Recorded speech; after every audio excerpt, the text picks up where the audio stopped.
Quand la femme de Potiphar a accusé Joseph de tentative de viol, Joseph a dit, mais Dieu, tu m'as oublié.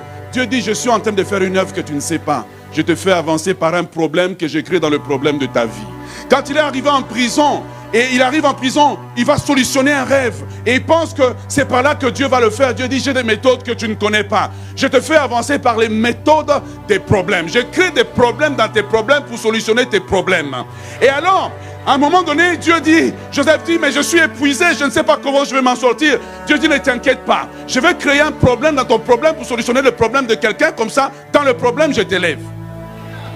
Ok, donc il s'en va chez Pharaon, il crée un problème chez Pharaon. La solution est dans la prison. Pharaon ne peut pas rentrer dans la prison. Pharaon arrive à la prison, dit, donnez-moi un numéro de matricule. J'ai besoin de raconter la personne qui peut solutionner mon problème, mais la personne qui peut solutionner mon problème est dans le problème que moi je peux solutionner. Deux problèmes se rencontrent et c'est lui qui peut emmener toute chose à la perfection.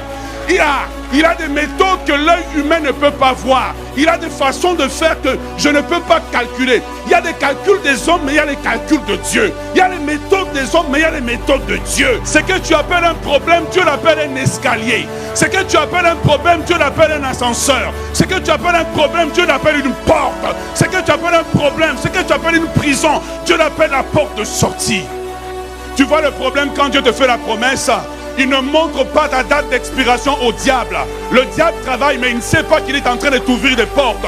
Tes ennemis travaillent, mais ils ne savent pas qu'ils sont en train de t'ouvrir des portes. Tes ennemis travaillent, mais ils ne savent pas qu'en réalité, ils sont en train de t'ouvrir des portes.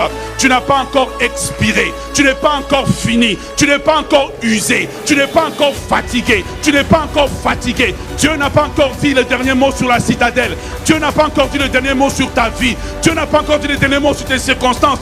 Tout à coup, soudain, tout à coup, soudain, tout à coup, soudain, Dieu va brutaliser tes adversaires. Dieu va brutaliser l'adversité. Dieu va brutaliser l'adversité. Il va ouvrir une porte par laquelle l'ennemi ne comprendra pas. Comment expliquer la puissance de Dieu? Comment expliquer la grandeur de Dieu? Oh, je suis convaincu, je suis persuadé, je ne vois pas le chemin, mais je suis persuadé, je ne vois pas la percée, mais je suis persuadé, je ne comprends pas mes épreuves, mais je suis persuadé.